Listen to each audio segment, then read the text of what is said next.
Turtle Sanford. Hoy, nag-aabang Brusco ngayon. Ay tinititigan lamang si Carlito. Hindi siya umabot.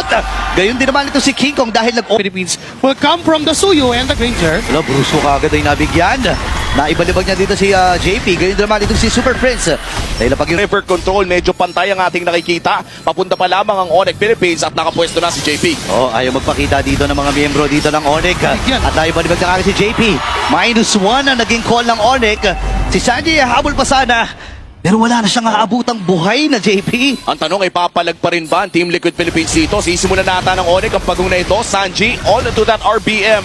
And si Carl DJ nag-aabang ng retreat. Okay, Sanford, nandito na. Black Dagger form, nagamit na rin dito ni Kenny Kirk. At si Kiko nag-ugi! Ngayon na may ipit naman din si Brusco. Lapag yung Summer Force. Teddy, naka-score na rin ng isa. Sanford. Habang si Kirk ngayon ay maiipit din. Oy! Yung Rainbow Manipulation. Iipit siya. Kaya lang sa may kiling, may nagaganap din. Super Friends versus 2. At doon na rin si Kiko to the rescue. Pinaprotektahan lamang niya.